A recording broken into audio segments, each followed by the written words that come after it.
pyramid.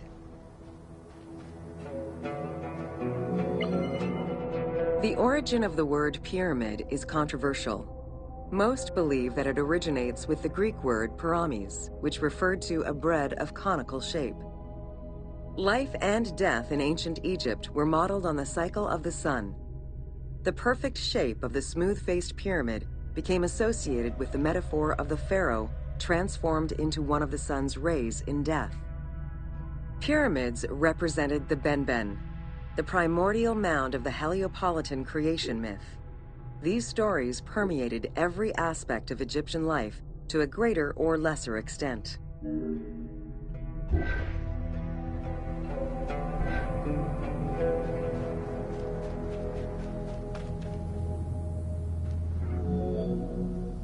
During the pre-dynastic period, the development of funerary practices was different depending on whether one was located in Lower Egypt or Upper Egypt. Well before the pyramid, there was the burial pits. It is on the site of Merimde Beni Salame in Lower Egypt that we find the oldest funerary site, dating back to 5000 BCE. Study of the tombs revealed that the bodies of the deceased were deposited in a shallow grave in a fetal position. Though a few objects were recovered from these graves, they offered no insight as to the social class of those interred within.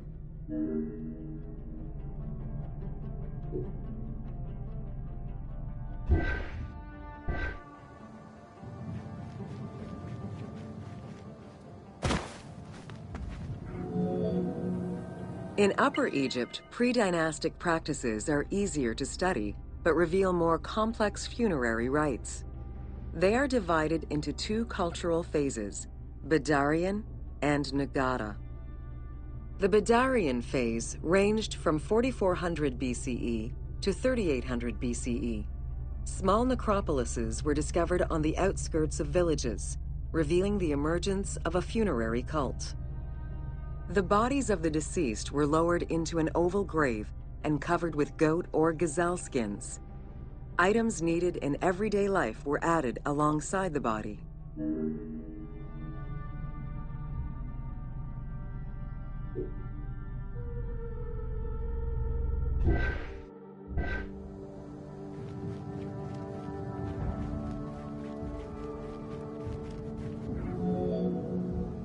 During the three Nagata periods ranging from 4000 BCE to 3510 BCE, funerary practices evolved in complexity. The shape of tombs changed from oval to rectangular, mimicking the homes of the living. The size of the burials increased and funerary items became more stylized and numerous. Tombs gained complexity with masonry, wooden veneers, or raw bricks added to strengthen the structures. In time, socially stratified necropolises emerged. For example, in Hierakonpolis, the elite and commoners had separate necropolises.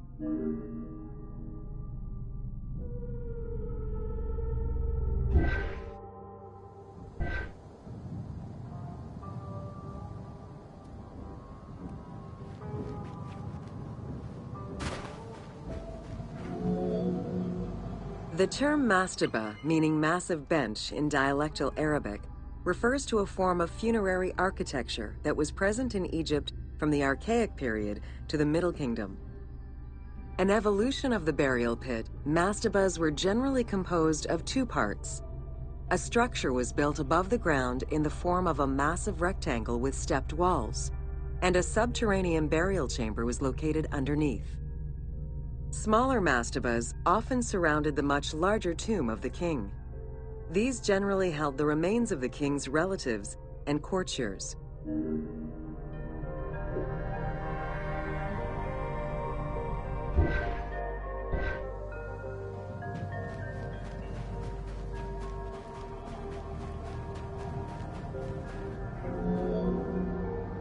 The arrangement of the substructure of the mastaba evolved during the course of the Old Kingdom. From the 5th dynasty onwards, mastabas often featured multi-roomed substructures, with sometimes up to 30 rooms. Also, the quantity and quality of decorated surfaces increased noticeably. as well as the number of statues found within.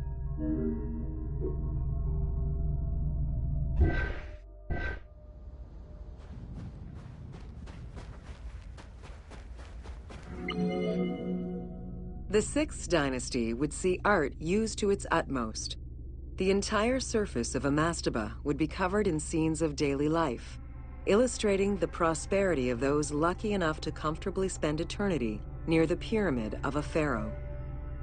The best example of this type of mastaba is the tomb of Mereruka in Saqqara.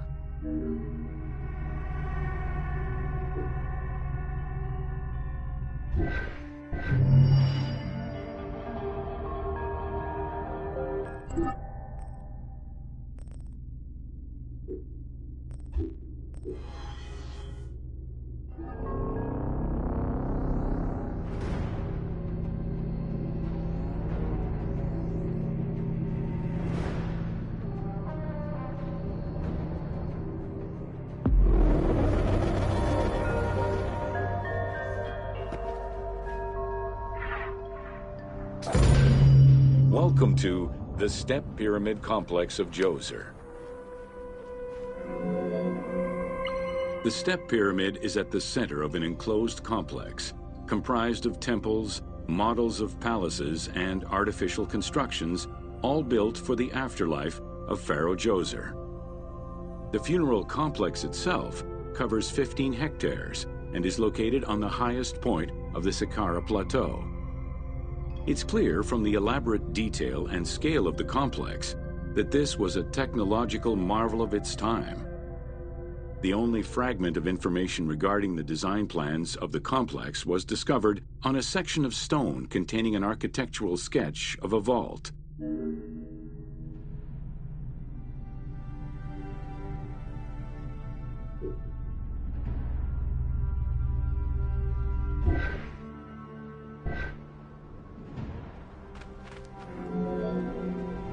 The Step Pyramid is the first monument built of stone.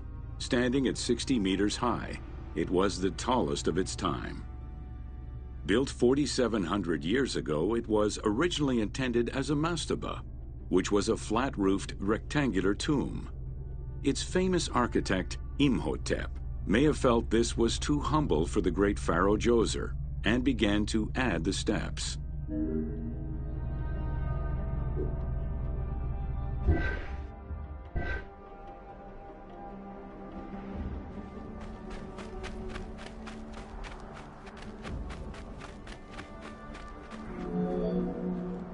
The Step Pyramid complex is enclosed within a 1,600-meter-long wall that is 10 meters high.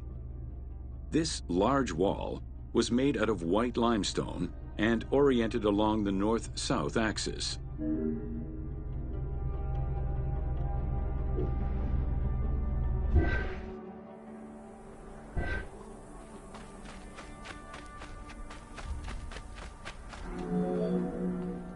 While there are 14 doors, only its eastern door was intended to accommodate the living.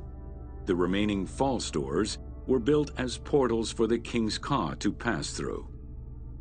Along with false doorways, the walls were designed with bastions and steeples resembling a defensive wall.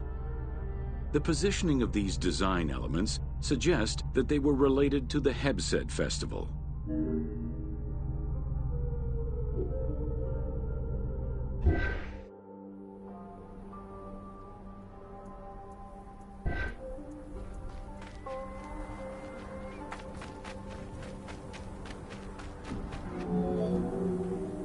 The only real entrance into the complex is at the end of a long, narrow passageway.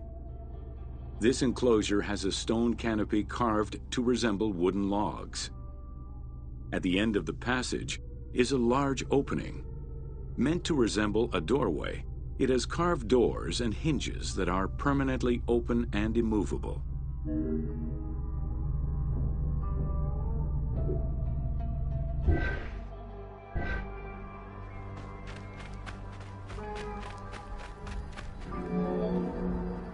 The corridor is lined with 20 pairs of columns up to 6 meters high, built by stacking stone drums. The completed facade was made to resemble reed stock bundles. Traces of red paint were found on the columns, along with black paint on the support walls. This would have had the effect of blending the walls into the shadows to give the red columns the illusion of standing on their own.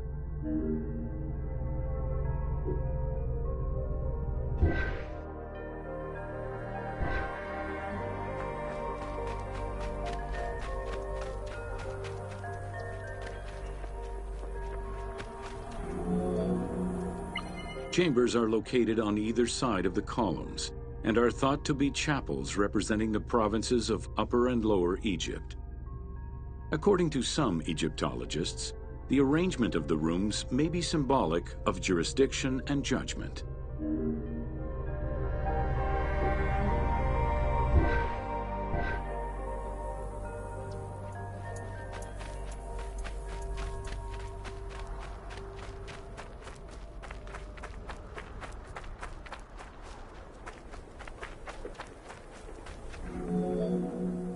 Guarded by a line of carved snakes, this tomb is located at the southern end of the courtyard. The burial chamber is beneath it, down a 30-meter deep shaft. The low-ceilinged chamber resembles a mastaba and is relatively intact compared to the later burial chamber. The tomb is made of pink granite, though there is evidence it was once polished limestone. Too small for a body, it is possible that the tomb was intended for the king's ka, or to hold the canopic jars containing the king's organs. Later traditions in burials would have the canopic jars in the same chamber as the body.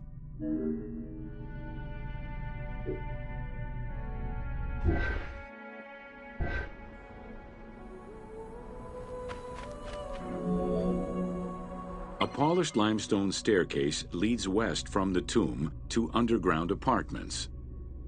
Some of these rooms were intended to accommodate the king and his family in the afterlife.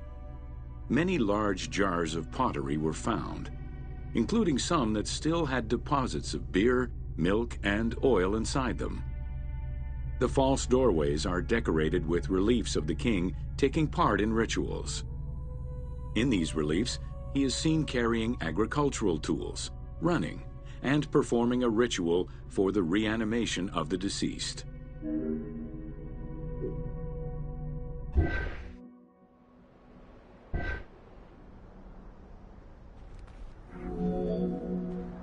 The architect Imhotep chose stone as a building material in order for the complex to last. Following the completion of the initial mastaba, Imhotep devised a burial of more ambitious dimensions. He set about stacking mastabas on top of each other. Evidence shows that the pyramid was enlarged twice by additional cuts into the steps, eventually reaching 62 meters in height and 121 meters by 109 meters at its base.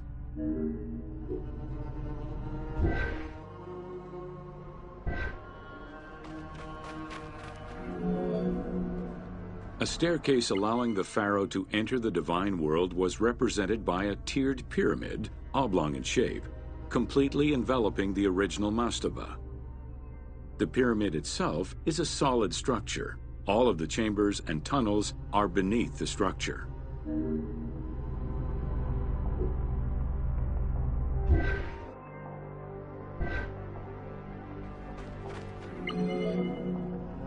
Pharaoh Djoser the Sacred was the founder of the Third Dynasty. He ruled for 19 years. During his reign, he was known as Horus Negerikat, divine of the body. He was given the name Djoser several centuries after his death as a sign of respect, and he is regarded as one of the greatest pharaohs of Egypt. An apocrypha was drafted in his name during the Ptolemaic period, 2,500 years after his death.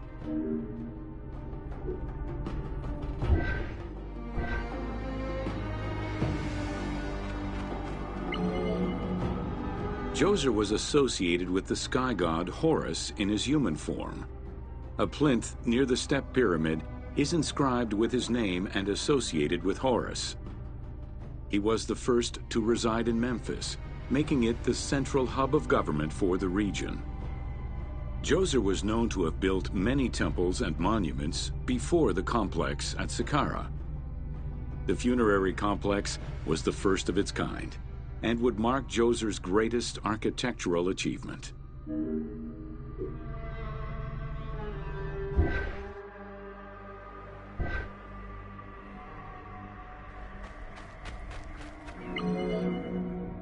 The funerary complex was built to resemble Djoser's palace, with the stone carved to imitate mud brick, trees, and reeds. Creating these details and softer textures in hard stone would have been a time-consuming, labor-intensive task. Much of the complex is designed to accommodate the Hebsed festival, allowing the king the ability to affirm his rule even in the afterlife.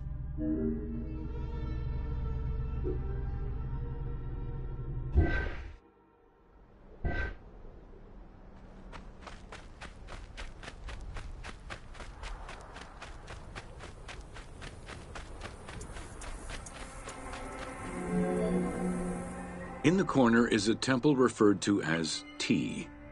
This temple is among the most mysterious structures in the complex. Its outer facade is plain, while inside it is decorated with intricate jed pillars and carvings.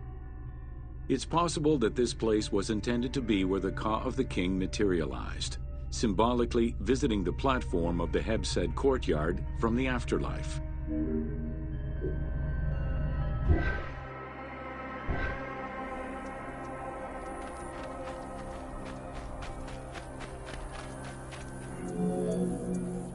The Hebsed festival enabled the pharaoh to maintain universal order and renew godly powers. Through a series of trials and religious rites, such as dance, offerings, and visiting the sanctuaries of various deities, the ruler's vital force and divine nature was confirmed. The celebration was meant to represent the ruler's jubilee and would take place every 30 years, though the deadline was not always followed. The earliest known ritual dates from the First Dynasty.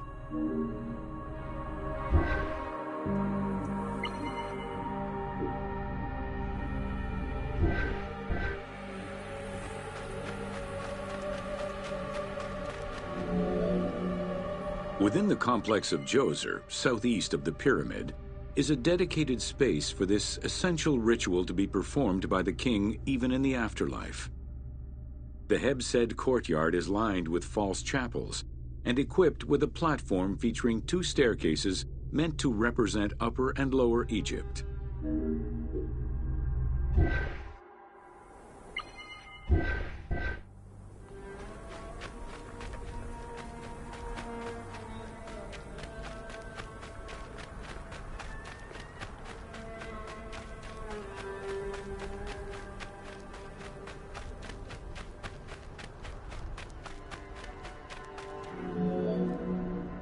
Located in the courtyard, the 2 pavilions are believed to represent the palaces of Upper and Lower Egypt. Rectangular in shape, the 2 replica structures face one another. Their facade is similar to the chapels of the Hebsed ceremony, with column crowns carved to look like falling leaves. Because Queen Hetep-Hernepti and Princess Inetkas's names were discovered on a stela near the pavilions, it is thought that these funerary chapels were intended for them.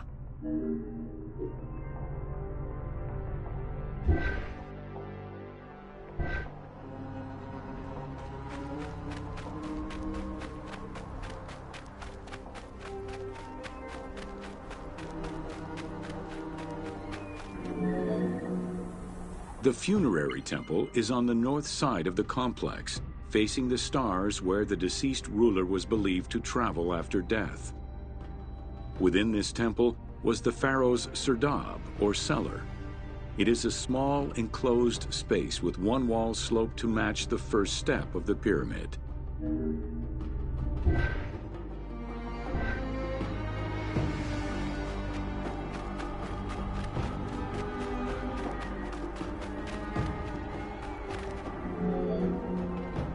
The north wall has 2 observation holes. A statue of Djoser is seated on the throne, wearing a mantle and a tripartite wig, with a crown known as a Nemes. Representing the king's Ka, this statue looks through the observation holes into the courtyard, enabling the king to observe the ceremonies and receive offerings in the afterlife.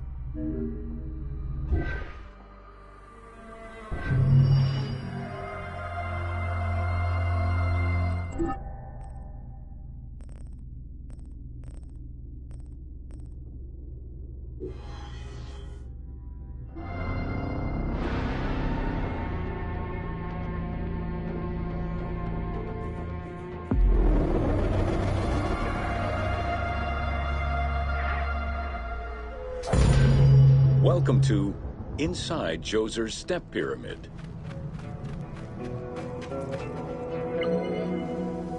The architect of the Step Pyramid, Imhotep, was a man of great importance to Pharaoh Djoser and ancient Egyptians in general. The base of a statue of Djoser, discovered in 1926, celebrates Imhotep as a carpenter, sculptor, stonemaker, and chief of the seers.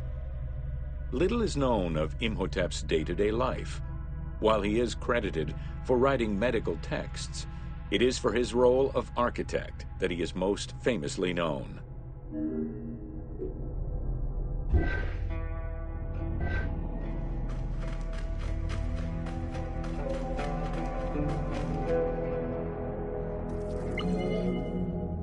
From the design of the pyramid to the elements within the complex itself, Imhotep set out to create something that would immortalize his king. An architectural achievement, the Step Pyramid was made from stone blocks instead of mud brick. It was the first time Egyptians built a monument of that height. Imhotep explicitly intended for the stone to reflect natural materials. The funerary complex of Djoser remained famous throughout the centuries and millennia, and its great architect, Imhotep, was deified by ancient Egyptians during the late period.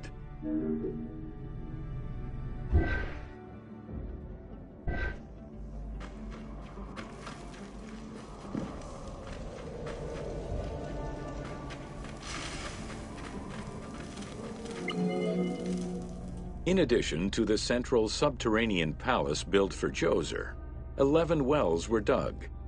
Each went to a depth of 33 meters and connected with a horizontal gallery extending for about 20 meters. The first 5 galleries were intended for members of the royal family.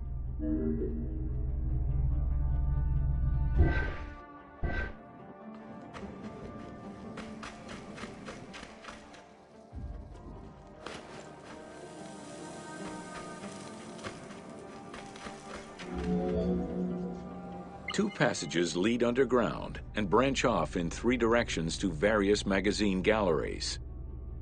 This vast underground space accommodated sections for storage and ceremonial offerings. One of the tunnels, starting on the east side of the pyramid, contained 40,000 stone vessels, many of them belonging to the king's ancestors.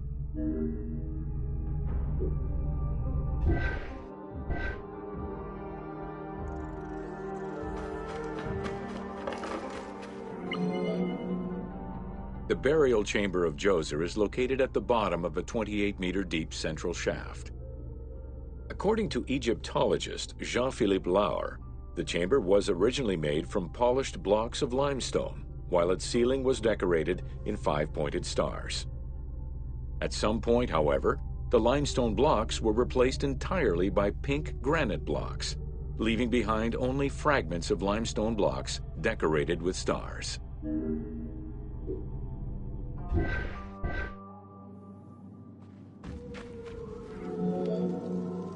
At the foot of the chamber are many tunnels going in all directions.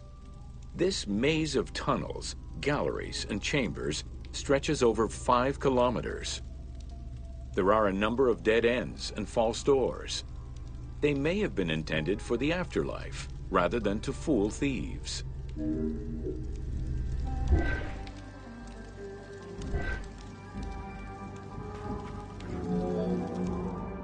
Unlike the Great Pyramid of Giza, or Menkaure, the Pyramid of Djoser does not have any extra openings dug out by thieves. There was no need for them, Because of the easy access into the tunnels and along the corridors, thieves had little trouble clearing out the temples once inside. It is unknown when the mummy of Djoser was stolen. All that remained was a left foot, found by French Egyptologist Jean-Philippe Lauer in 1934. This architect, who devoted his whole life to meticulously exploring the complex, believed it belonged to Djoser.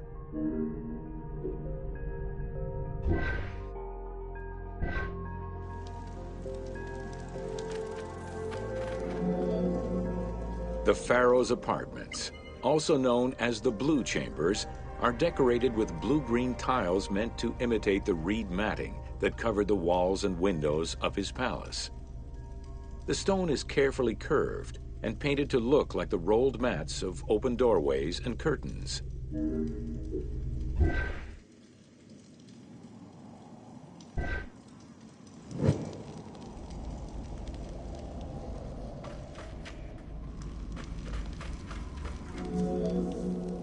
There are two long rooms running side by side along a north-south axis. The south room has false doors separated by stone panels, while the north room is a corridor which allows access to side chambers. Nearby chambers originally housed the pharaoh's treasures.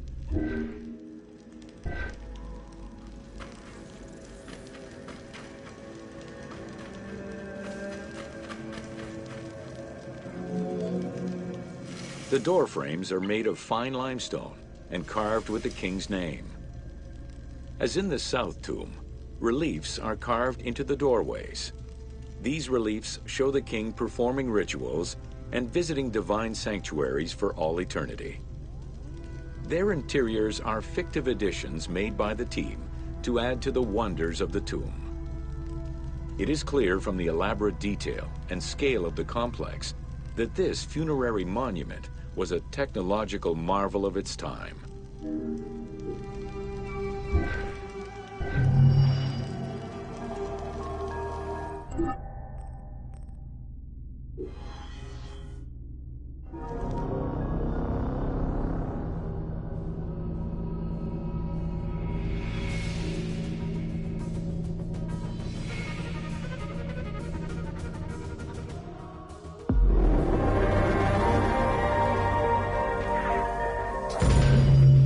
Welcome to Sneferu's first pyramid.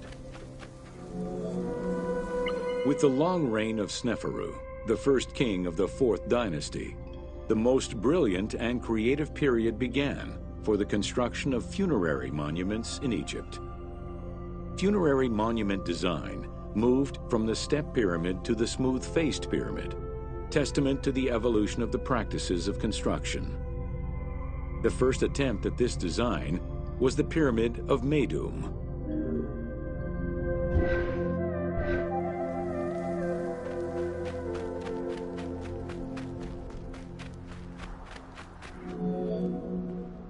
While Sneferu's monument started as a 7-stepped pyramid, it was later altered into an 8-stepped structure. The final phase of construction saw the steps filled out and an outer casing applied to achieve a smooth surface.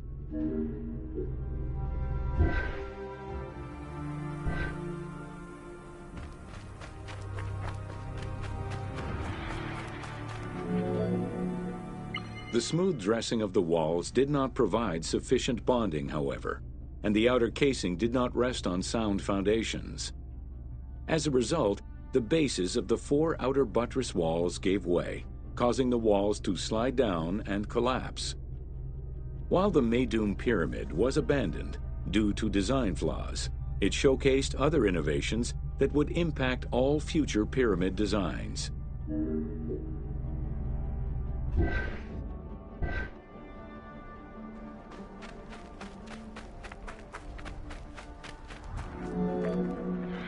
As well as the smooth sides, it was the first time a ceremonial pavement was built, leading from the valley to the temple of the pyramid.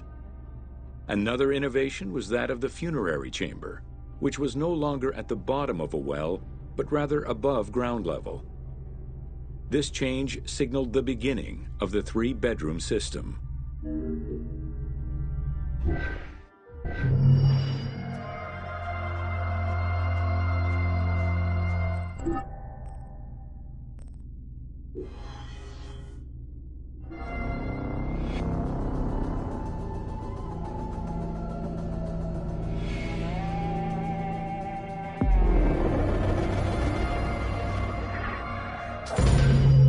Welcome to the Bent Pyramid of Dahshur.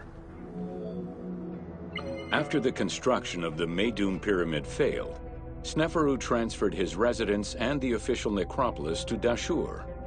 There he began construction on his second attempt at a funerary monument.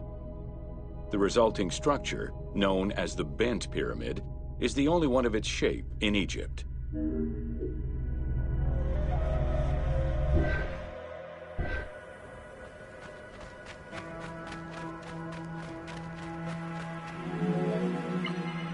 Though the pyramid also proved unstable and was abandoned, it marked a technical and architectural breakthrough. Heralding an important design transition, the Bent Pyramid displays a shift from the step pyramid to a functional smooth-sided pyramid.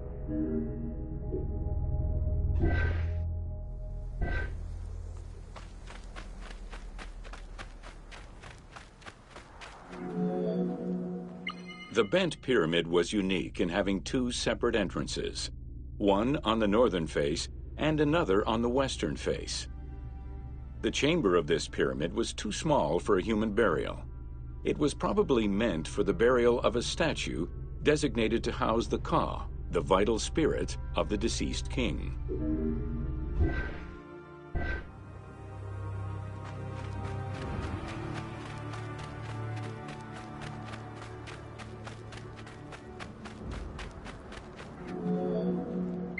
With the Bent Pyramid, architects successfully experimented with a completely new idea: to build the pyramid with a core of huge stones settled on a progressive horizontal design.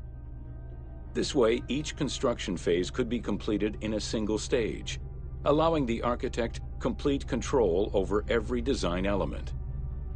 Unfortunately, these precautions did not prevent sagging or cracks in the interior rooms of the pyramid. Sneferu abandoned the monument and began the construction of yet another pyramid.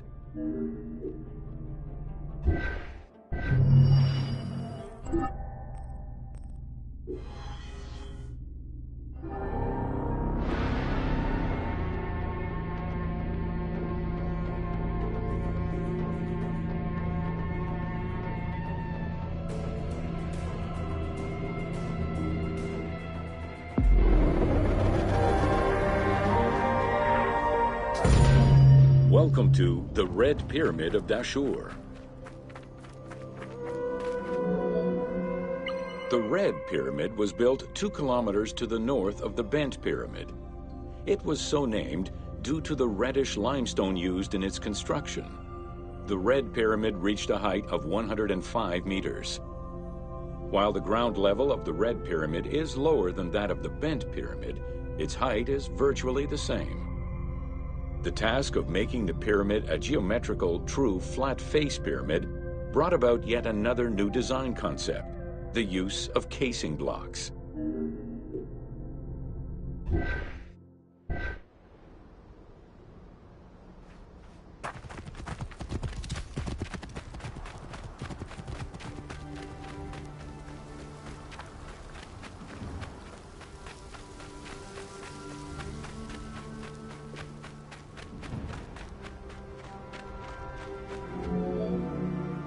The descending corridor of the pyramid, which opens to the north, arrives at ground level, where 2 almost identical spectacular chambers with high ceilings are aligned north to south and connected by a short horizontal passage.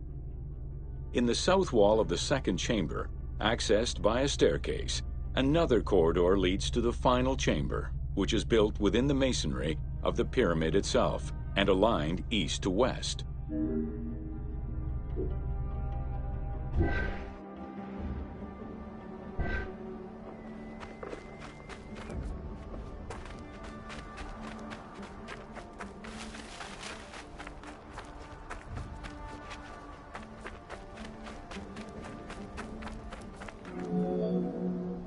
The annexes of the Red Pyramid consist of a small funerary temple located to the east.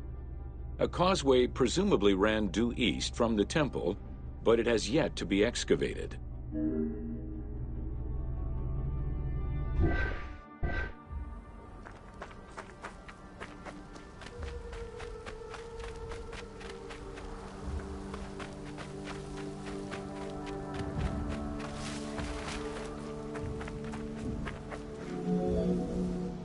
The Red Pyramid was structurally sound, and once finished, marked a remarkable design milestone. Finally successful in his attempts to build himself a suitable funerary monument, Sneferu knew his future beyond death was assured.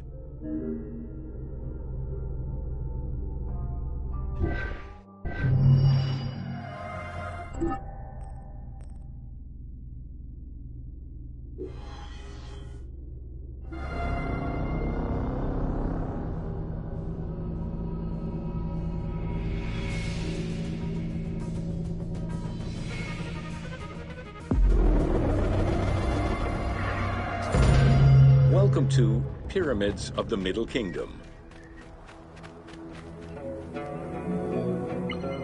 During the Middle Kingdom era, the powerful rulers of the 12th dynasty resumed the tradition of elaborate pyramidal tombs. For example, Amenemhat I built a funerary complex in Lisht, and Senusret II selected the Elahun site in the Fayum. Amenemhat II and Sesostris III, however, cast their favor towards Dahshur. Amenemhat III built a pyramid there as well before moving to Hawara in the Fayum.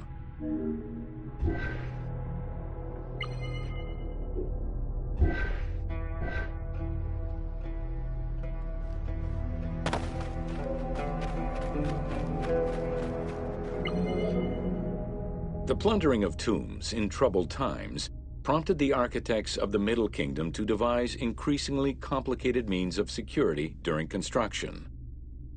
As such, while the architectural plans of the Hawara pyramid were simpler than the one at Dahshur, the means used to protect it from looters were much more elaborate. Beyond the use of blind passages and concealed trapdoors, the architects relied on a system of stone slabs, which were slid into place at the end of construction. These massive stone slabs were meant to permanently block the passageways leading to the funerary chambers.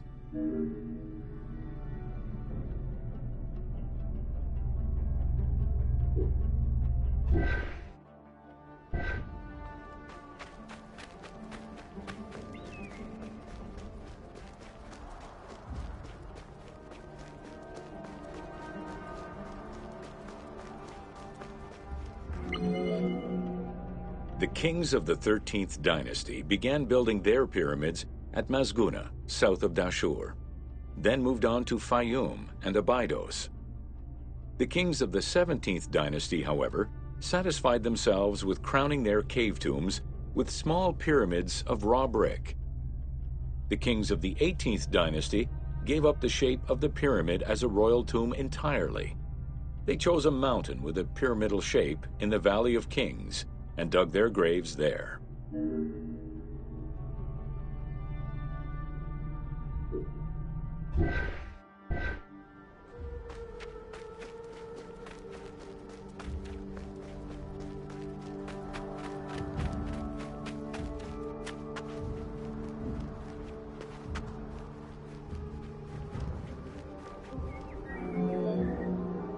It was not until the Nubian pharaohs of the 25th dynasty that kings were once again buried under pyramidal tombs. In fact, today, the area of ancient Nubia, modern Sudan, contains a record number of 220 known pyramids to Egypt's 138. Despite their slow decline in use and quality, pyramids continued to fascinate all and sundry up to the Roman era. They remain to this day a symbol of the religious dedication of the pharaohs and the grandeur of ancient Egypt.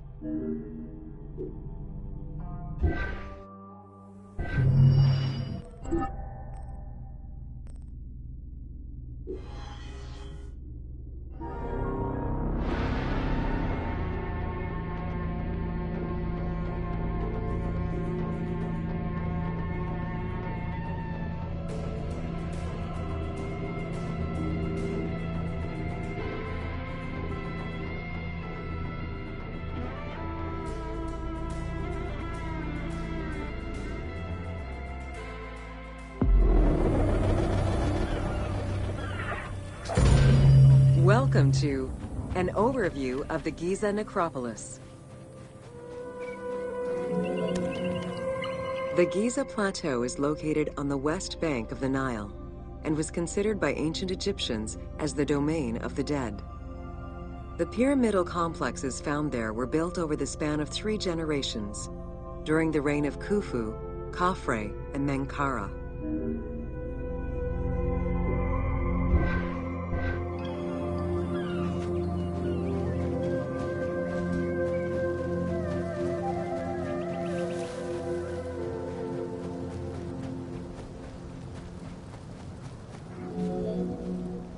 The Giza area, now famous for its 3 pyramids, is part of a wider grouping of funerary complexes.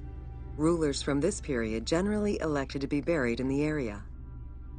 The focal point of the entire region was the city of Memphis, chosen as the capital of Egypt at the beginning of the Old Kingdom.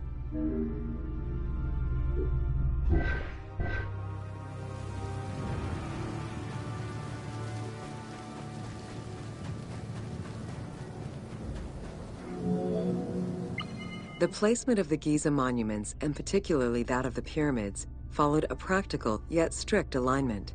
First, they focused on cardinal points, and then they accounted for the natural geology of the plateau.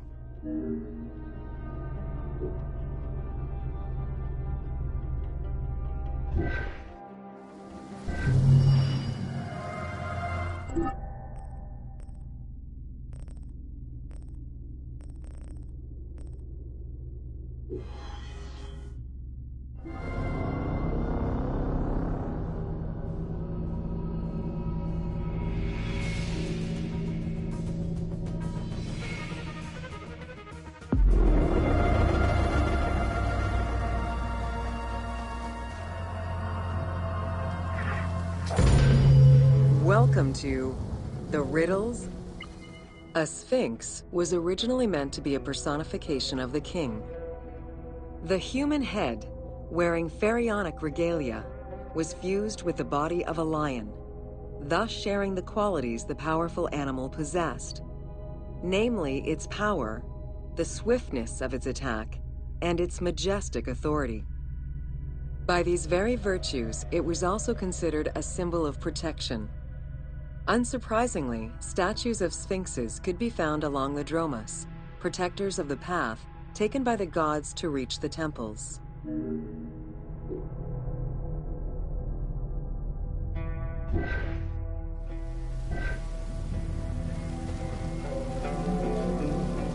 Over the centuries, enthusiasts and historians alike have wondered, who built the Sphinx?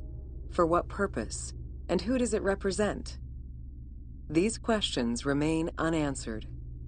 Several theories do exist, however, some more credible than others. One theory supposes that Gemertag chose to pay homage to his father Khufu by building the Great Sphinx of Giza. The stone temple on the eastern face of the Sphinx would have been added later on by his brother and successor, Khafre, in order to strengthen the divine worship of their father. It would be the first Egyptian temple oriented with the sun.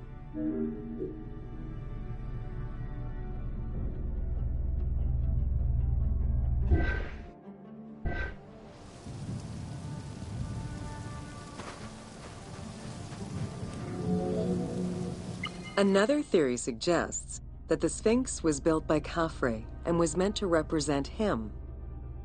The arguments to support this hypothesis are based on the fact that the limestone beds used for the main work of the Temple of the Sphinx are geographically and architecturally similar to the Valley Temple of Khafre. Some believe that Khufu himself built the Sphinx, which was later finished under his successors, Gemertag and Khafre. These arguments are based on the stylistics of the engraving, the typology of the nemes, and the absence of a beard at the time of construction.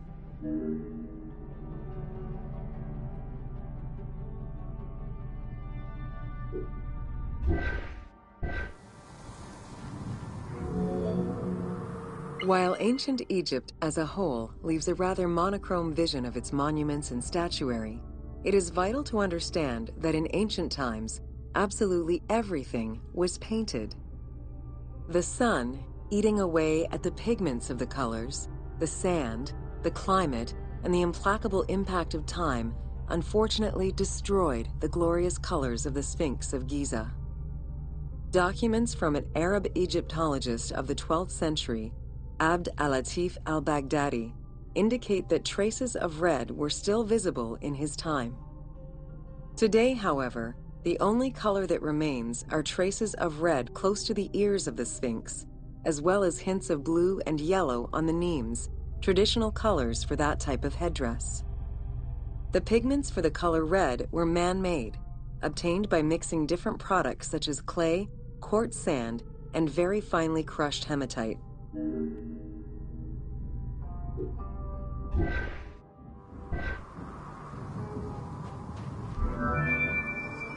Red had a strong symbolism in ancient Egypt.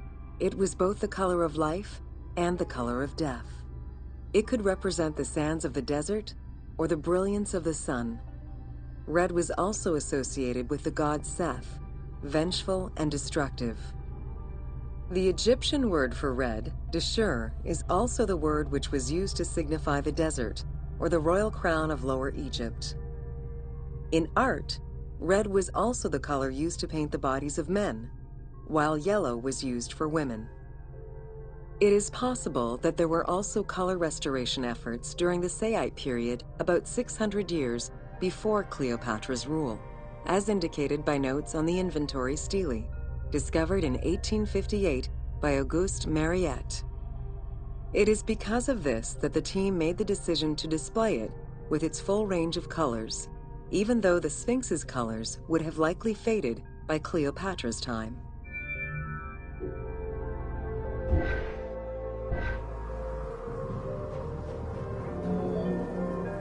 Dating from the 4th dynasty, approximately 2600 to 2500 BCE, the Great Sphinx of Giza is the oldest and largest sphinx that we know of. Carved from a natural limestone outcrop, the Sphinx measures 19.8 meters in height, 73.2 meters in length, and 14 meters in width.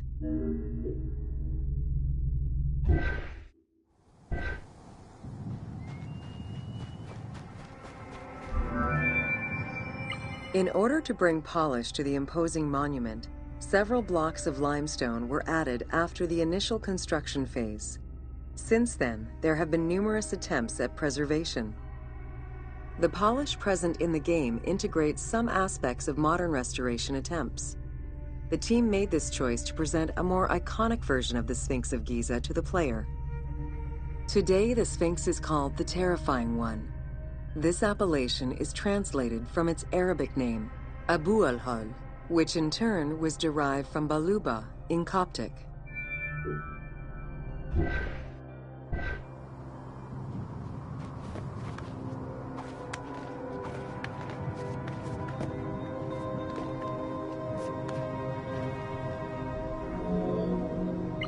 The Sphinx as a whole was carved in situ from a natural stone promontory.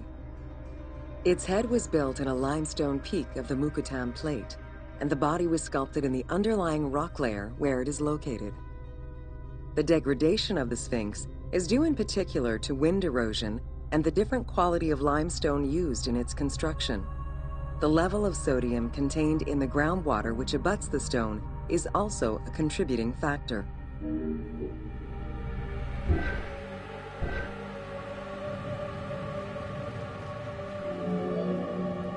The natural bedrock is seen through the oblique natural strata of the Sphinx's body that are similar to the surrounding limestone.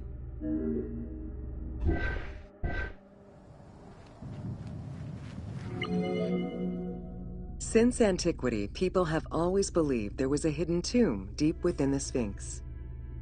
It is thought that attempts to plunder the Sphinx began as far back as the First Intermediate period. Since then, numerous attempts to pierce the Sphinx's secrets have been carried out, leaving indelible scars upon the monument.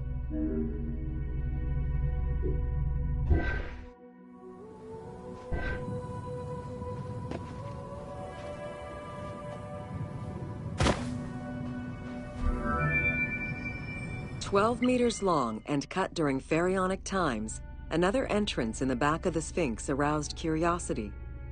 Although Thutmose IV attempted to seal it off, it was possibly reopened by treasure hunters. It was rediscovered by Howard Vyse and mapped more recently by Mark Lehner.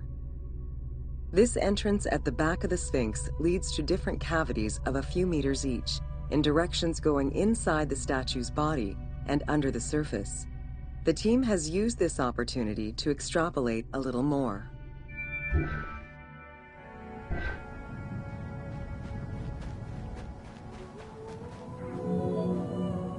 While there have been no major discoveries pertaining to the Sphinx of Giza in recent years, theories and hypotheses continue to emerge. Without validation provided by archaeological sources, however, they remain unsubstantiated.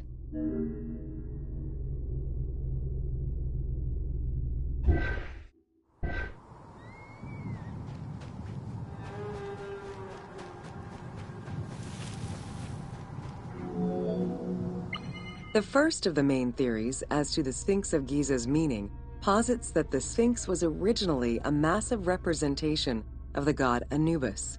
Its principal arguments are that the head of the Sphinx is disproportionate compared to the size of its body. The second theory believes that the representation of two sphinxes on the stela of Thutmose IV would indicate that another stone sphinx had existed on the site itself, possibly even in paired symmetry on the other side of the Nile. However, neither of these theories can be verified in any way.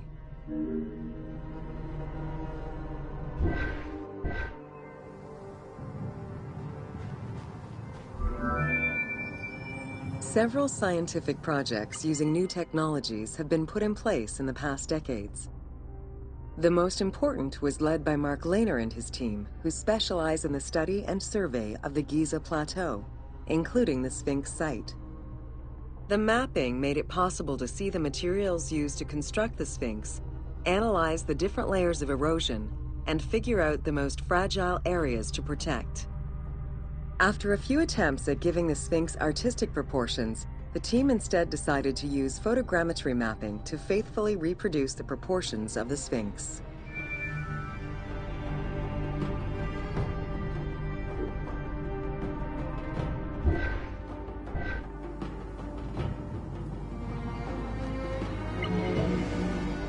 What the Sphinx of Giza represented during its construction and how the Sphinx was perceived by the Egyptians of the New Kingdom are two very different matters. Originally a representation of the king imbued with the power of the lion, the Sphinx was eventually viewed as a direct representation of the Most Divine.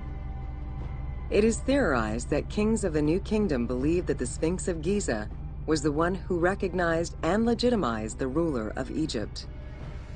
Thus, despite the fact the Sphinx of Giza was partially buried under the sand during his reign, Amenhotep II knew that the monument was of great importance.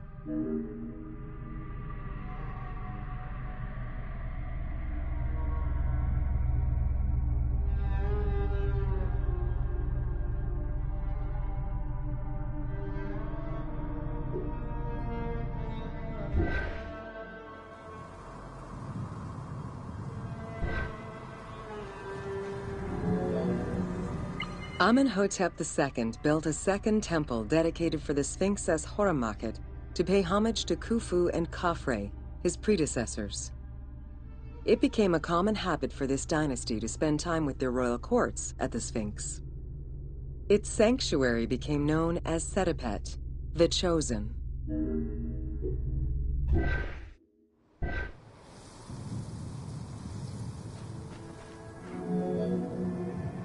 Egyptologist Mark Lehner believed that Amenhotep II built a statue of himself anchored between the paws of the Sphinx, likely to legitimize his reign, alongside a stela found by Salim Hassan. Many other pharaohs of this dynasty, such as Tutankhamun and Ramses II, also left marks of their passage in a similar fashion, sometimes even stripping the stones of nearby temples and pyramids to do so. Amenhotep II's son and successor, Thutmose IV, was a frequent offender.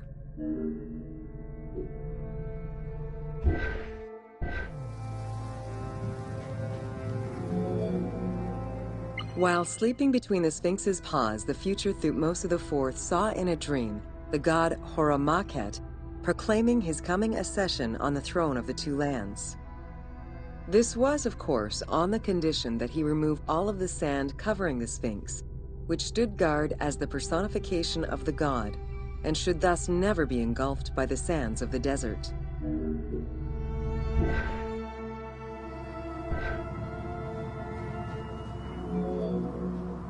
The 15-ton dream stela built by Thutmose IV to commemorate his dream was discovered by an Italian Egyptologist, Giovanni Battista Caviglia, in 1818, when he undertook the task of freeing the Sphinx from the sand, which had yet again covered it.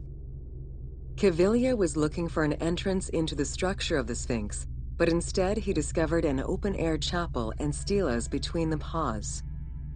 Ashes from a ceremony were still present. Protected by sand, they quite possibly were from the last ceremonies in Roman times.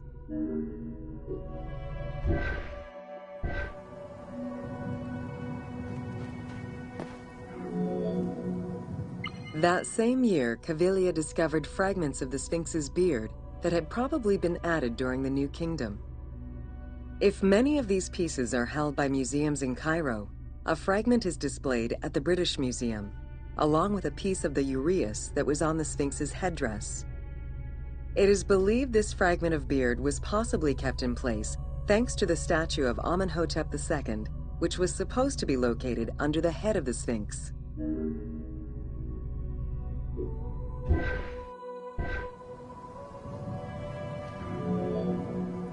A popular cultural legend purports that the nose of the Sphinx of Giza was lost during the time of Napoleon Bonaparte to the cannon fire of French soldiers in training.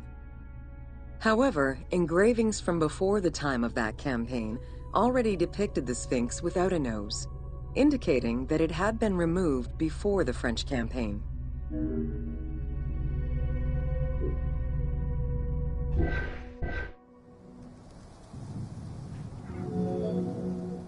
The most plausible hypothesis is based on the research of the German historian Ulrich Harman.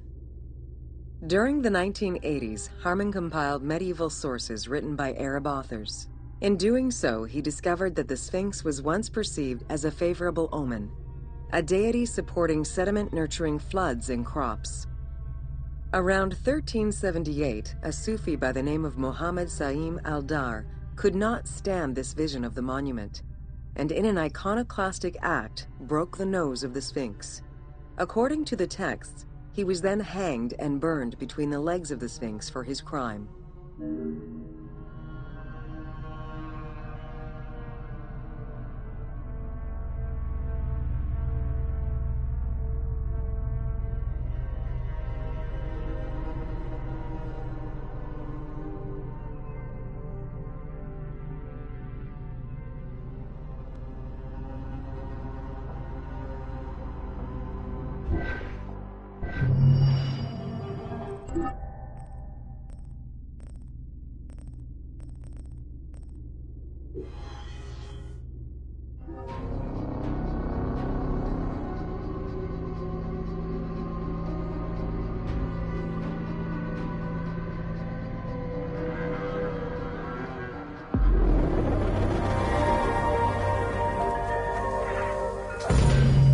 Welcome to Khufu's Funerary Complex. The Valley Temple was the first architectural component encountered when one entered the funerary complex. It was considered the official entrance of the tomb and mixed the structural components of both a temple and a portico. Khufu's Valley Temple shows evidence of a basalt pavement, letting us know where the portico portion of the structure was located. Such a partition is believed to symbolize both the subterranean and solar aspects of the afterlife.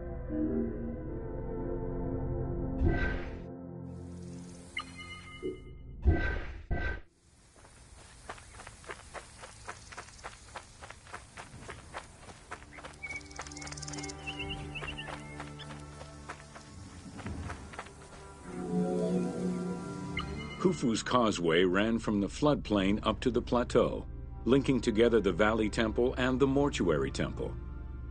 a traditional causeway presented itself as a paved path, enclosed by walls and often roofed.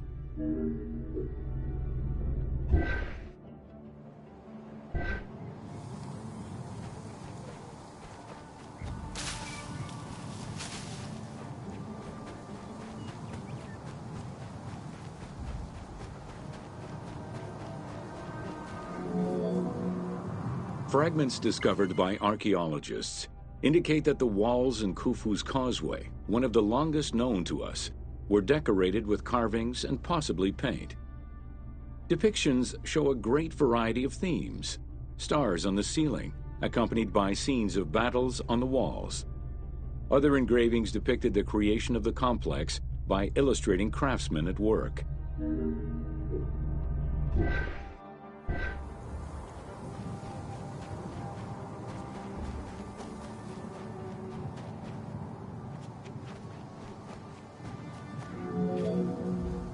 The most impressive private cemeteries of Giza are located east and west of Khufu's pyramid.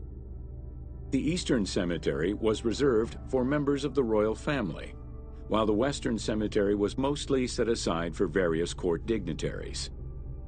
In both areas, private tombs, also known as mastabas, were aligned and laid out methodically in streets and avenues. This arrangement was probably an attempt at recreating the king's court for the afterlife.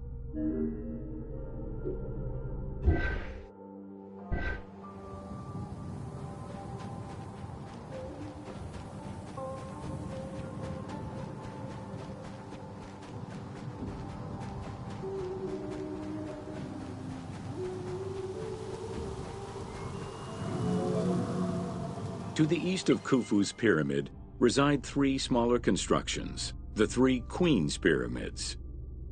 A sloping passage led from the ground surface to a burial chamber, cut out of the bedrock and lined with masonry. If it seems quite certain that these monuments were intended for queen's burials, the identity of the original occupants is hard to assess.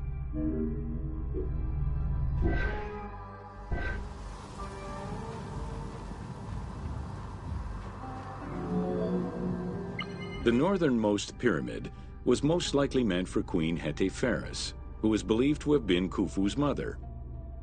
However, in 1925, her actual tomb was discovered nearby by accident. It was hidden at the bottom of a deep masonry pit in an underground chamber. Within the concealed chamber, Egyptologists discovered the most complete royal funerary equipment, dating from the Old Kingdom, though her body was missing.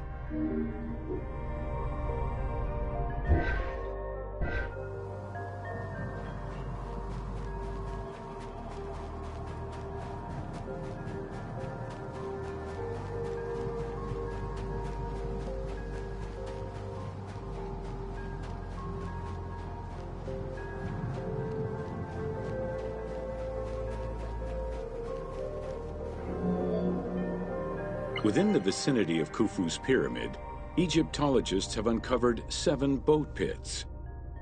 The exact function of such boat-shaped pits remains unconfirmed, though one can easily conjecture that it was symbolic in nature. The boat pits being located at the eastern side of the pyramid, at the precise spot where the resuscitated king was supposed to reappear, could constitute evidence to support such an assumption.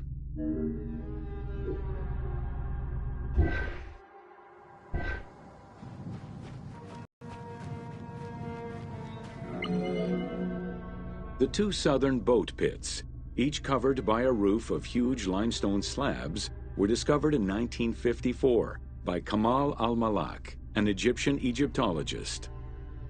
Only one of them had been opened. 1,224 boat parts made of cedar wood were retrieved one by one and patiently reassembled by the master restorer Ahmed Youssef. This process took 28 years. Youssef worked by following lines of mortise and tenon joints and by stitching parts together with vegetable ropes, all in order to keep the design as authentic as possible.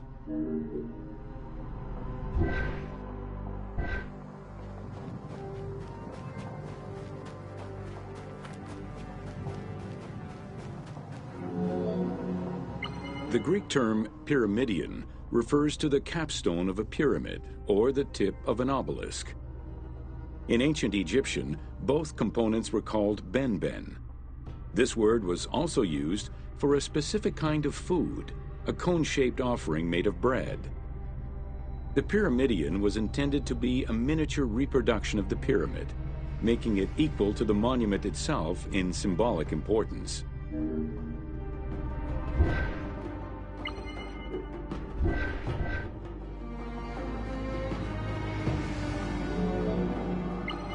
A few pyramidia have been retrieved from pyramidal complexes.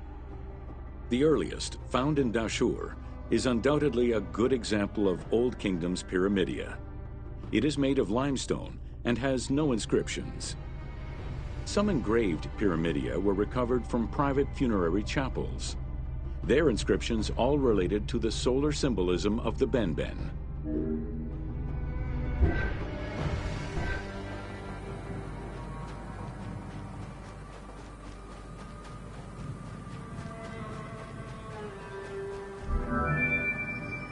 The pyramidia of the Pyramids of Giza were never recovered. The reconstitution you see in the game is fictive, incorporating a golden pyramidion bearing inscriptions relevant to Khufu.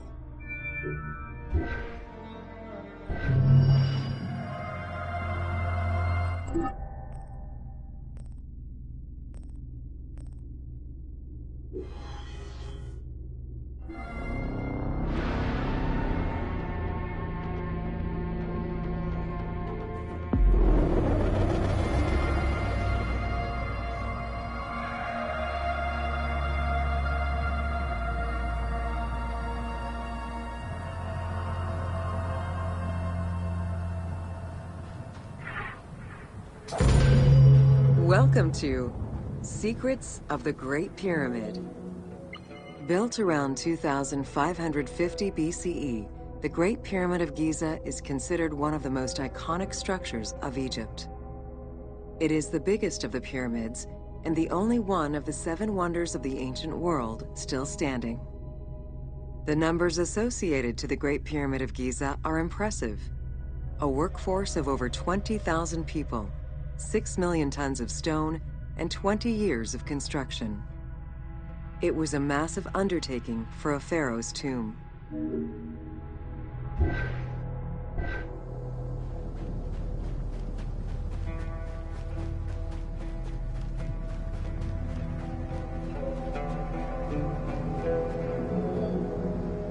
The construction of the Great Pyramid was also a display of power and opulence on the part of Khufu. It is part of the pharaoh's vast funerary complex, which also includes 2 temples, 3 satellite pyramids, a causeway, and a builder's necropolis. We can guess that the intent behind the construction of these monuments was Khufu's way of declaring himself one of the most powerful pharaohs to rule a unified Egypt.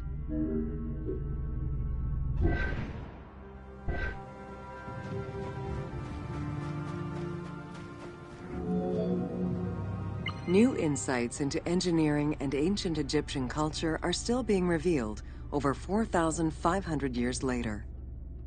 For example, a recently unearthed papyrus offers a glimpse into the life of a tradesman at the time of the pyramid's construction. Also, a logbook belonging to a team leader during the building gives details on the craftsmen, their work schedules, and the raw materials required.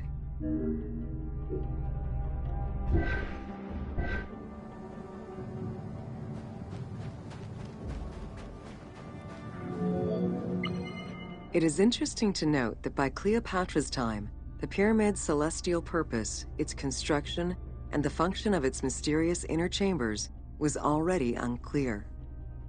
Today, it is only through dedicated research that we have begun to grasp some of the Great Pyramid's mysteries.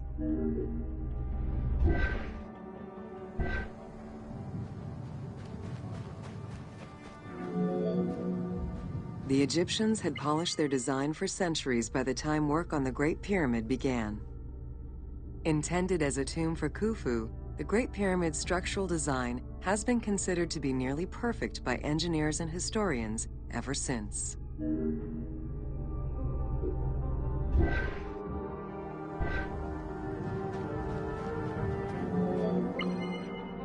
Precisely oriented north-south to the 4 cardinal points of a compass, the length of each side of the Great Pyramid at its base was 230 meters, and its original height was 147 meters. The pyramid is a mere 0.05% error away from being a perfect square.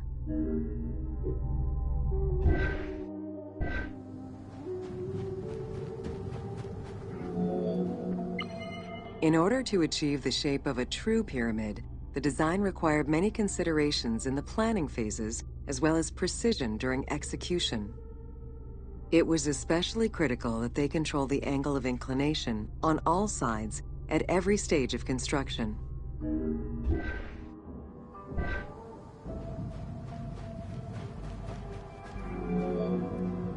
Materials for the Great Pyramid consisted of quarried limestone blocks, weighing between 2 to 15 tons each. The methods of moving these blocks into place is still debated by architects and Egyptologists. The precision of its design in an age with only soft metal tools, as well as the enormous scale of its construction, make the Great Pyramid one of the most impressive feats of human engineering.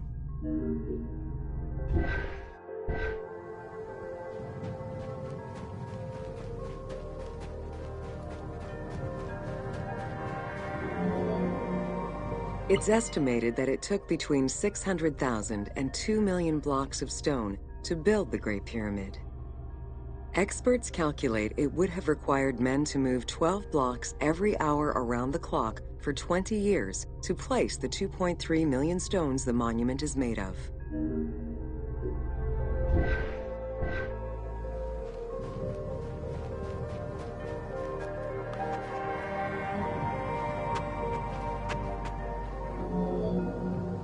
While the interior chambers were built with red granite from Aswan, most of the pyramid was made from local limestone, weighing between 2 to 15 tons per block. There is debate on how the pyramid stones were moved into place. Recent research is exploring the idea that it was built around a large interior ramp.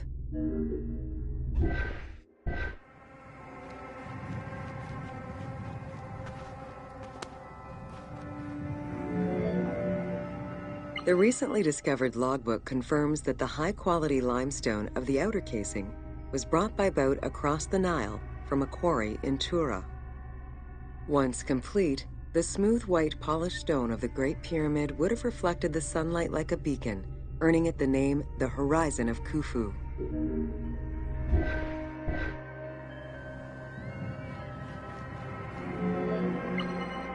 Over the centuries, thieves and travelers attempted to access the Great Pyramid numerous times. Ancient writings describe details of its interior, proof that some made their way within, though who gained entrance first and when is unknown.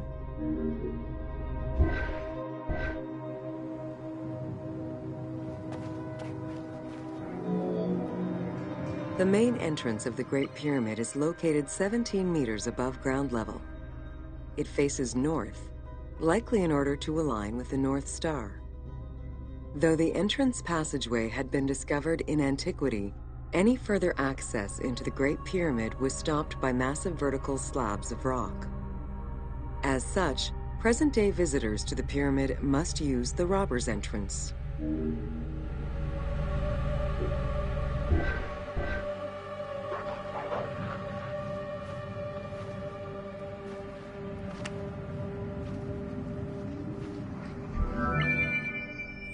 The robber's entrance is reported to have been opened in the 9th century by Caliph al-Mamun. In search of treasure, the Caliph had his men dig their way inside the Great Pyramid. The most likely scenario is that they enlarged a corridor which had been created by tomb robbers during antiquity. As such, this is how the team can justify access to this wonder.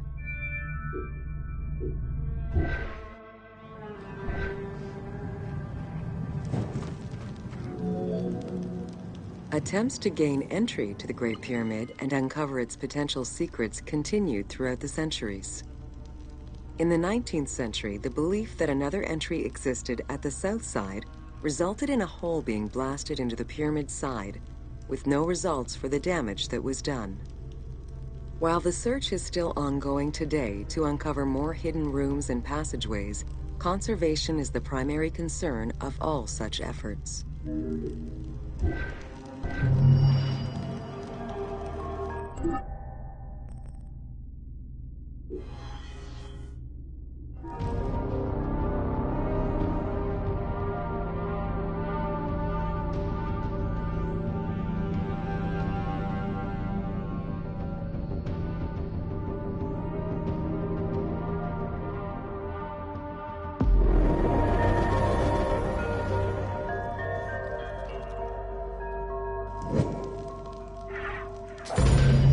Welcome to the Great Pyramid. From the original entrance of the Great Pyramid, there is a passage leading to the subterranean chamber. Its walls were carved out of the existing rock of the plateau and then covered in a fine, unmarked limestone. The descending passage has a steep 26-degree downward slope. Narrow and with a low ceiling, this pathway is long and challenging.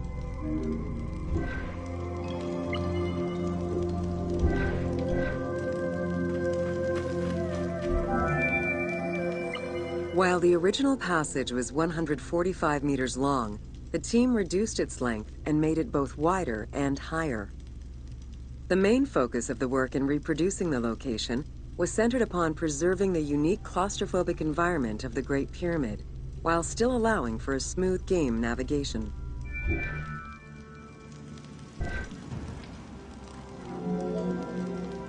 The well shaft was a 58-meter vertical passage that connected the descending corridor to the grand gallery above. An adjacent grotto may have originally been a small natural well in the bedrock that was enlarged during the tunneling. Whether the grotto was intended for another purpose is uncertain.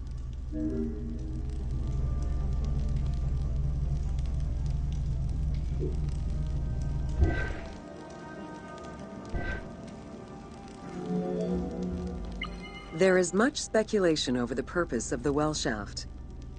One theory is that the channel was cut or enlarged to supply air to workers in the descending passage.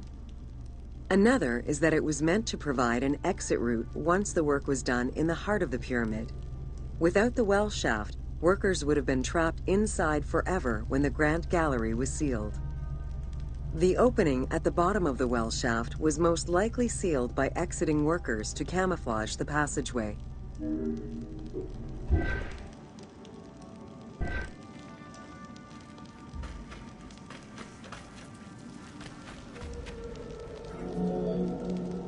There is a subterranean chamber at the end of the descending corridor, 30 meters below the Giza Plateau surface. Dug directly into the bedrock, the space is wide with a ceiling 3 meters in height. Its floors and walls are rough and uneven, indicating that it was never completed.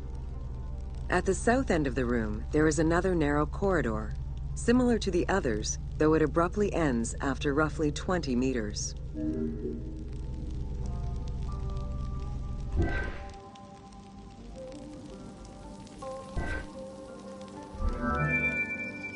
The chamber also contains an 11-meter pit near the east side. It's unclear what this may have been used for. In the game, this well leads to a fictive underground complex containing key game-related mysteries.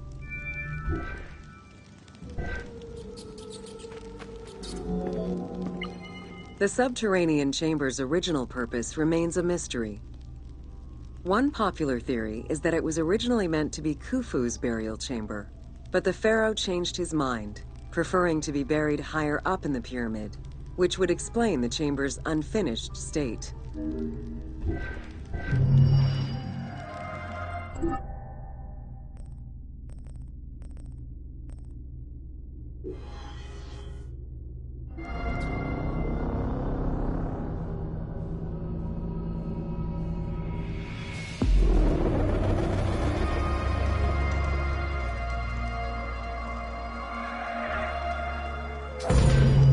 Welcome to the Great Pyramid of Giza. At the entrance of the ascending passage are 3 granite flagstones estimated to weigh up to 25 tons each. They were used to protect the Great Pyramid from thieves. Undaunted by the granite blocks, the thieves simply dug into the softer limestone around them, thus creating the robber's entrance.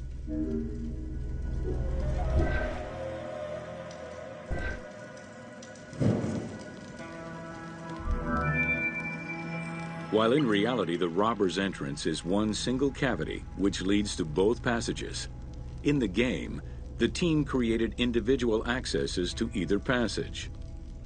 As such, in the game, one entrance leads to the ascending passage, while another leads to the descending passage.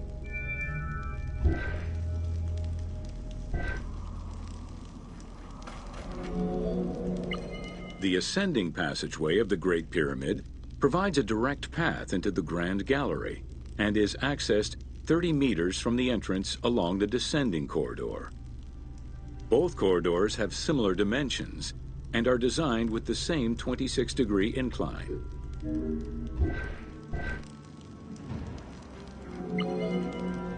The ascending corridor has smooth masonry on its walls, and the layout includes many trapezoidal stones.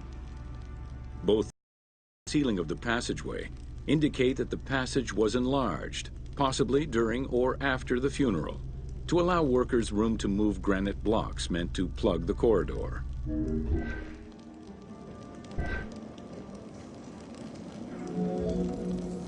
The Grand Gallery's purpose is still debated among experts. It may have been intended to align with the stars, act as a buffer to protect the king's chamber, or simply to facilitate the transport of the granite blocks used inside the pyramid. Access to the queen's chamber was at the beginning of the Grand Gallery.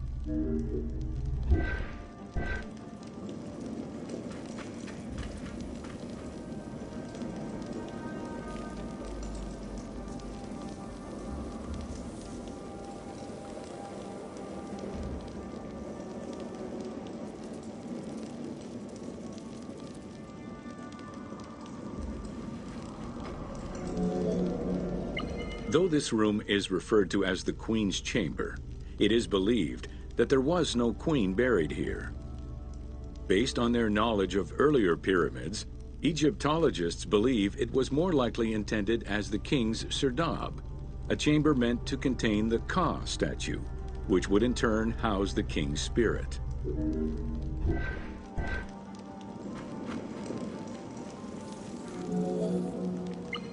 Situated exactly within the pyramid's center, on the east-west axis of the pyramid, the chamber has a vaulted ceiling and measures 5.7 by 5.2 meters.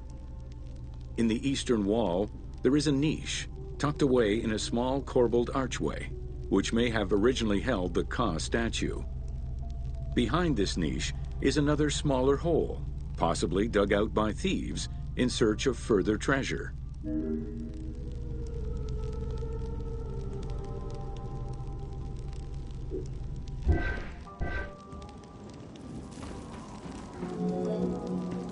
In the 19th century, two shafts were found running through the north and south walls. They each run in a horizontal line for 2 meters before sloping upward, and both are closed off with limestone blocks fitted with copper handles.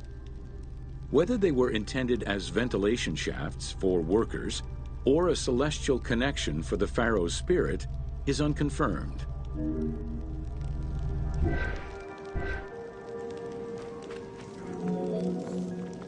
A recent scan of the room indicated the presence of an unknown cavity hidden behind the north face of the walls over the descending corridor. Further investigation is still ongoing to ascertain the nature of the anomaly, so as to avoid risking damage to the monument.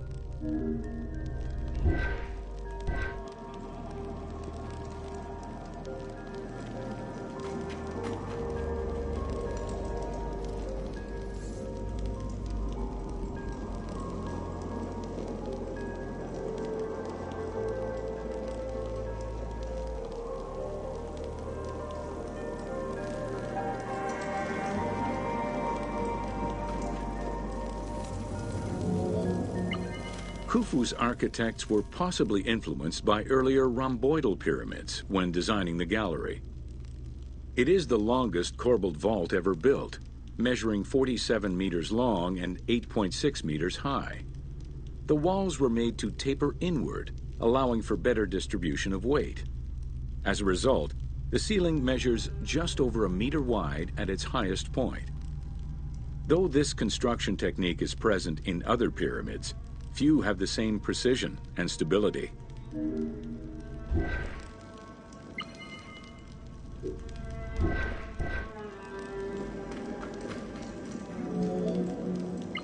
While the space is visually dramatic, the gallery seemed to serve a practical function, though what exactly remains uncertain.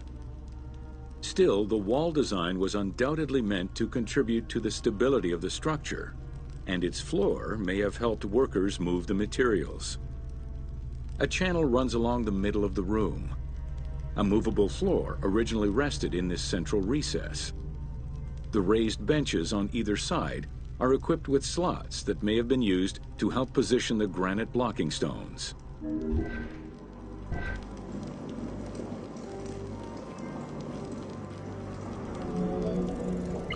At the end of the Grand Gallery is the entrance to the antechamber leading to the King's Chamber. Directly above, there is another narrower horizontal passage that connects to the top of the King's Chamber and allow the workers access to the weight relief rooms.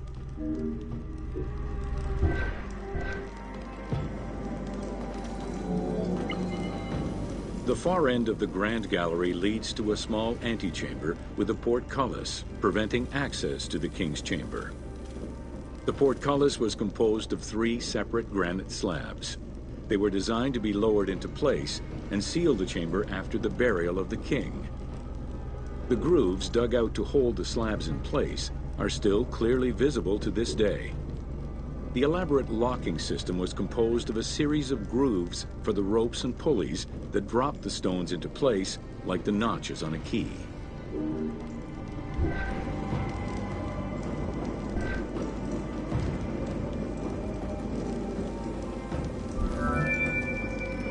For the purposes of the game, the team elected to remove the portcullis slabs in order to grant the player access to the King's Chamber.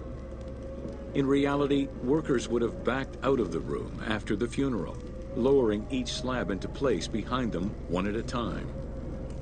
Each of the 3 stones were smashed by looters centuries later, and evidence of their break-in is still evident.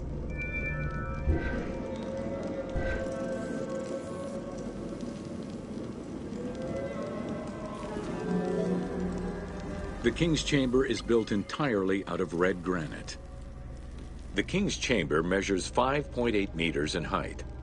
It has an imposing cover of 5 stacked levels above, with granite beams weighing 25 to 40 tons each. The uppermost level is surmounted by a vault of stones, arranged in chevrons to bear the enormous structural load.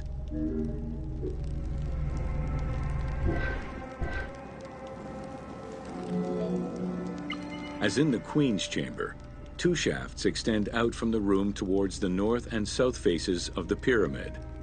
They measure nearly 64 meters until they are blocked by copper-handled granite plugs.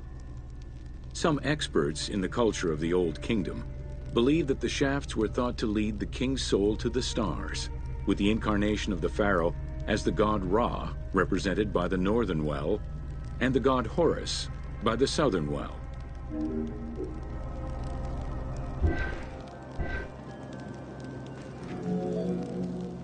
There is a granite sarcophagus at the west end of the room, but it is the concealed construction inscriptions left by workmen on the roof's stones which verify this as the resting place of Khufu. The sarcophagus was recorded as being empty when it was discovered, and its design indicates that there was once a lid in place. It's possible that this sarcophagus is only a cenotaph in memory of the pharaoh, but was never actually meant to receive the body.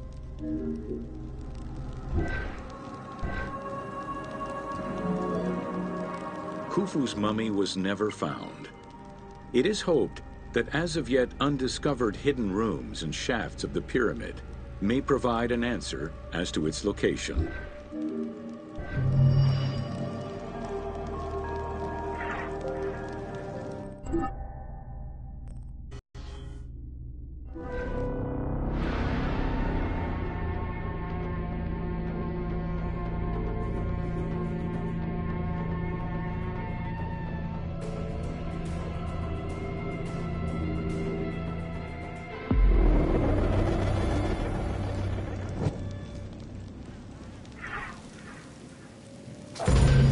Welcome to Jean-Pierre Houdin's Theories. The team wanted to provide players with a sense of exploration and discovery, particularly within the Great Pyramid. As such, a decision was made that the internal design of the monument in the game would reflect Jean-Pierre Houdin's theories. While the antechambers of the King's Tomb have yet to be discovered, Houdin posits that this is merely due to a unique design, placing the pharaoh's tomb at the center of the pyramid. The entire tour you are about to take was designed along Houdin's hypotheses.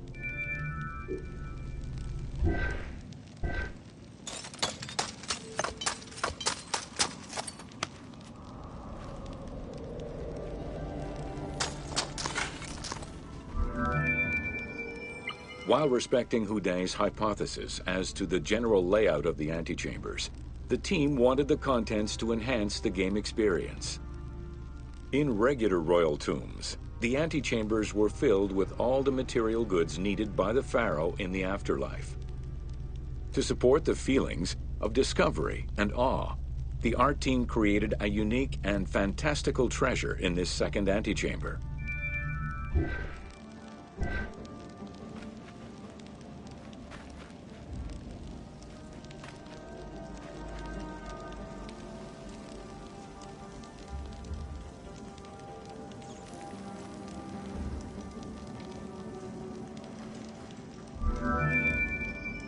Houdin theorized that the ascending corridor and the Great Gallery were used by the workers to haul hoist the heavy beams above the king's chamber.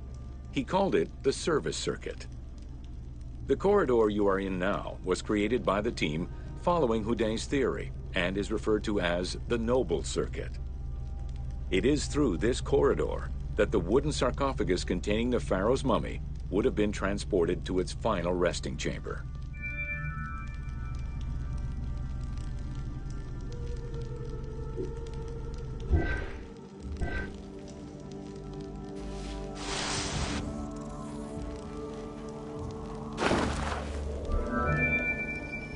With this structure in mind, one can easily assume that the pyramid's entrance would have been connected to the two antechambers. Modern research has revealed that a cavity might be located behind the north face chevrons of the pyramid. As such, the team chose to create this area for the player to explore. Here is where Houdin believes that the priests and nobles would have exited the pyramid after the burial ceremony.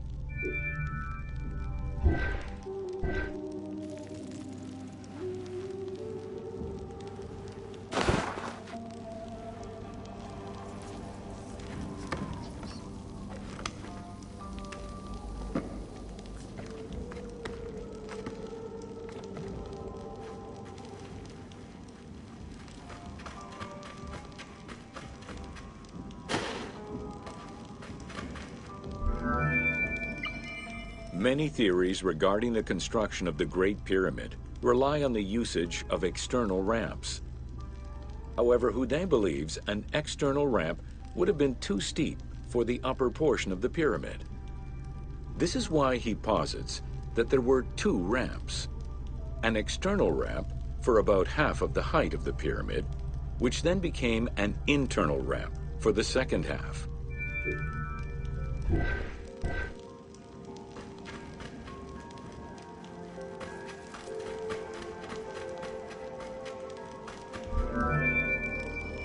Houdin's theory states that this internal ramp followed the sides of the pyramid in an ascending spiral pattern. A notch discovered in the edge of the Great Pyramid, known as Bob's Room, seems to support this theory. Located at the corners of each edge of the pyramid, these large rooms would have allowed workers to turn the stone by 90 degrees, allowing them to continue the ascent.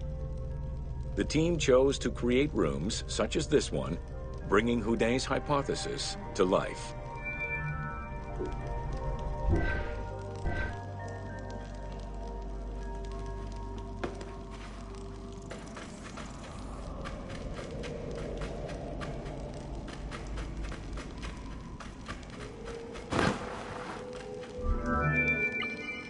This long corridor was the first section of the ascending internal ramp, Through it, the blocks used to build the Great Pyramid would have been carefully moved upward and then turned at each edge of the pyramid in order to continue their ascent.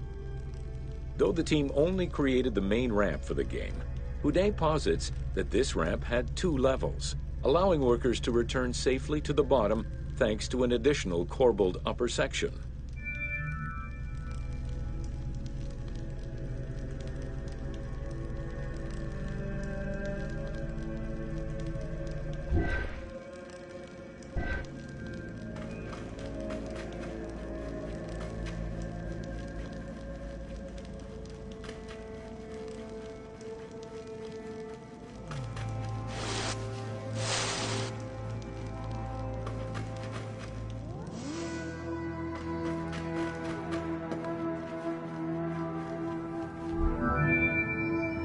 According to Houdin, the start of the inner ramp was located at the base of the southeastern face of the pyramid. This location would have been the junction point of the external and internal ramps. Below us, workers would have built the lower part of the pyramid with the external ramp before eventually switching to the internal ramp for the middle and upper sections of the pyramid. At that time in the process, they could have reused the material of the external ramp to fill the center of the pyramid, hauling the stones in through the internal ramp.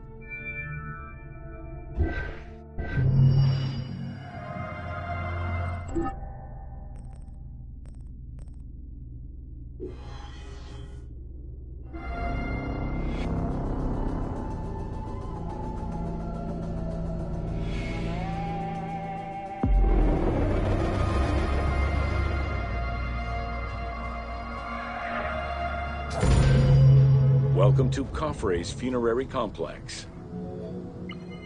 Since the very beginning of the 4th dynasty, mortuary temples were built adjacent to pyramids on the eastern side.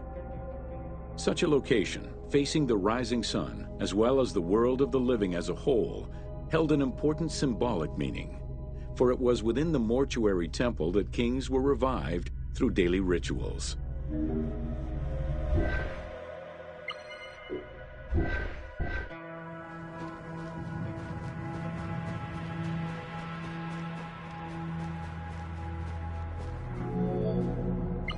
In its standard form, a mortuary temple was divided into 2 parts: a front area which consisted of a vestibule and a courtyard, and an area in the back, where all sacred elements were located.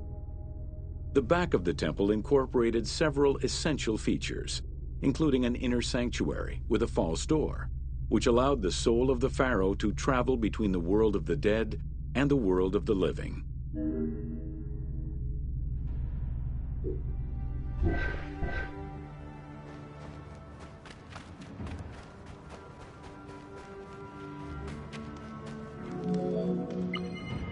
The largest of all such structures, Khafre's mortuary temple was entirely built with megalithic blocks of limestone from a nearby quarry and encased with granite. Parts of Khafre's mortuary temple, particularly the courtyard walls, are thought to have been decorated with splendid reliefs. However, not a single image inside the mortuary temple.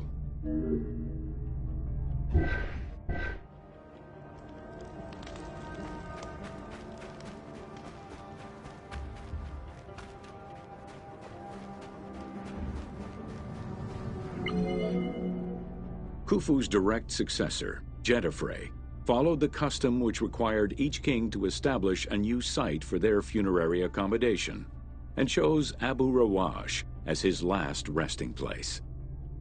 When the time came to build his own funerary complex, Khafre, also one of Khufu's sons and the successor to Gemertag, broke with tradition and returned to Giza.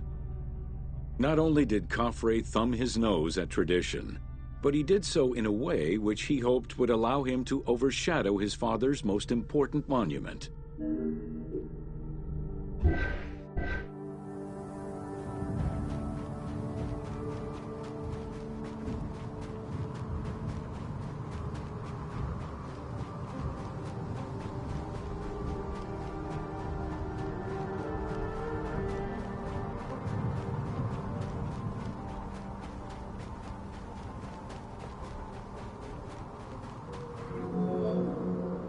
Though Khafre's pyramid is smaller than Khufu's, it was cunningly built on a more elevated bedrock layer than the Great Pyramid, making it appear higher than any other pyramid at Giza. Today, Khafre's pyramid is the only one among the three at Giza that still has the upper part of its limestone casing.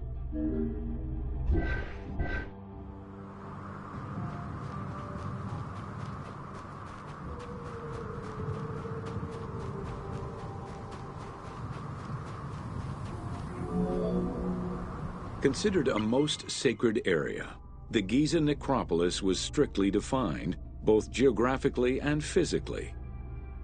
An 8-meter-thick Tura limestone wall completely surrounded the Great Pyramid. The only way inside would have been through the mortuary temple.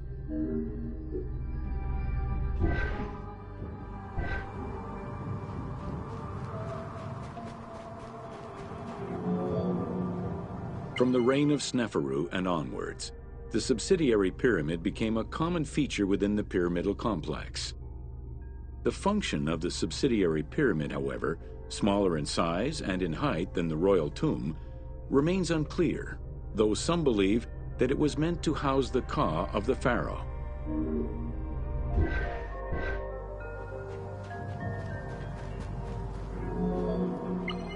In mainstream media, the ka is often defined as the soul of the deceased.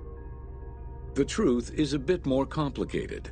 Within the ancient Egyptian funerary belief system, the ka was a component of a living person, which separated itself from the body at the time of death. It represented the deceased's vital essence. In order for the deceased to ascend to a new life, whether in this world or the next, the ka had to be embodied in a statue, and its existence maintained through offerings and rituals.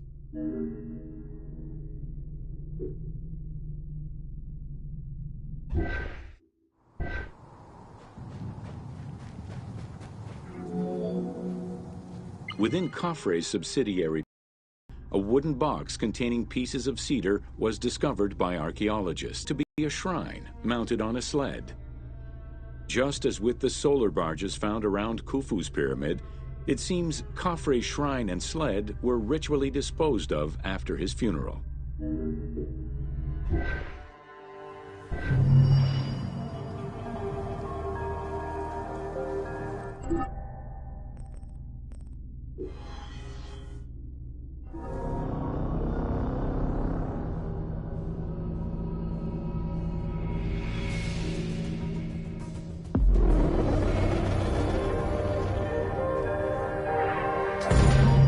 Welcome to Menkaure's funerary complex. The dimensions of Menkaure's pyramid are much less grandiose.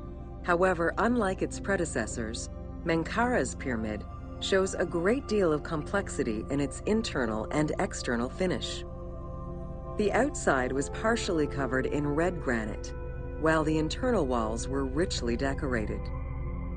This latter innovation would not catch on until the end of the 5th dynasty, when pyramid texts began to adorn the walls.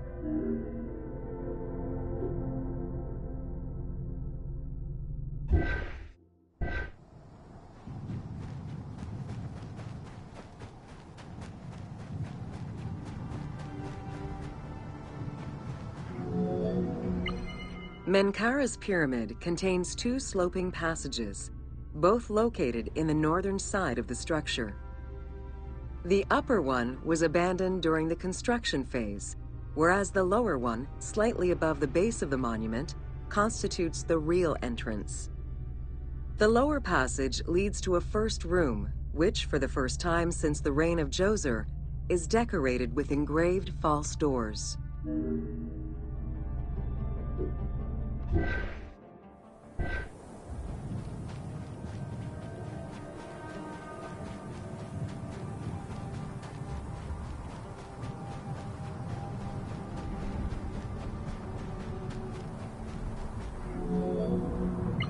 While Menkaure's pyramid complex was unfinished at the time of his death, it was hastily and somewhat shabbily completed by his successor, Shepseskaf.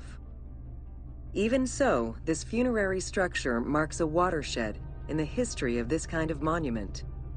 From then onwards, the pyramid shrank, whereas the mortuary temple expanded both in its quantitative and qualitative aspects.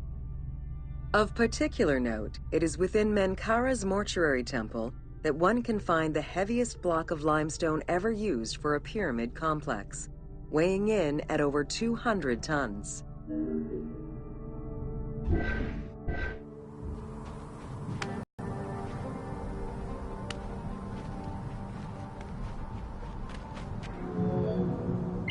Menkaure's causeway was completed in mud brick by the king's successor, whereas the lower part was nothing more than a simple ramp. As for the Valley Temple, it was built in 2 phases. The foundations were first laid out in limestone during Menkaure's reign, but the temple itself was completed in mud brick afterwards. As such, the Valley Temple was soon damaged and ended up being completely rebuilt during the 6th dynasty.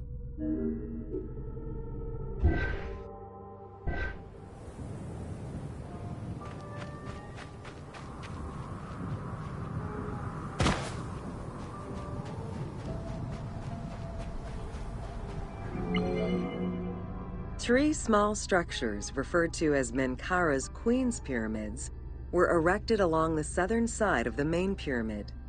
One of them was a smooth-faced pyramid, while the other 2 were more basic step pyramids.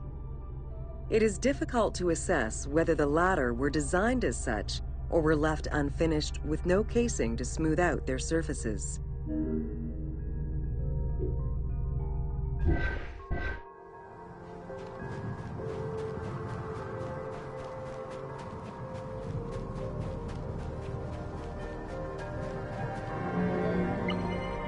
The easternmost pyramid was built with the traditional rooms and corridors found within a satellite pyramid meant to house the king's ka.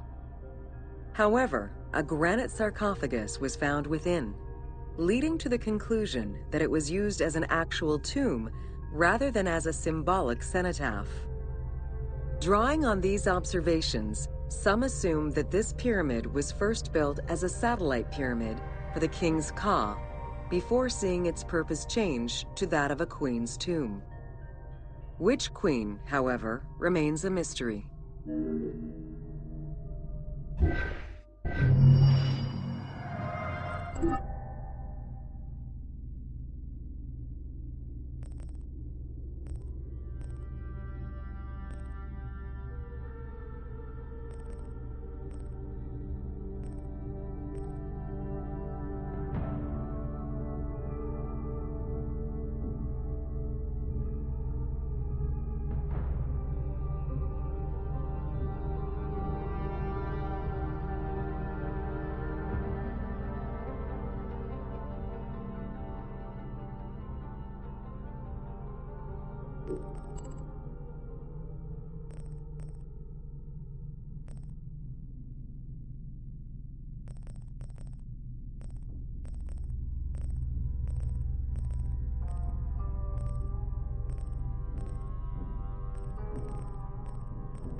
You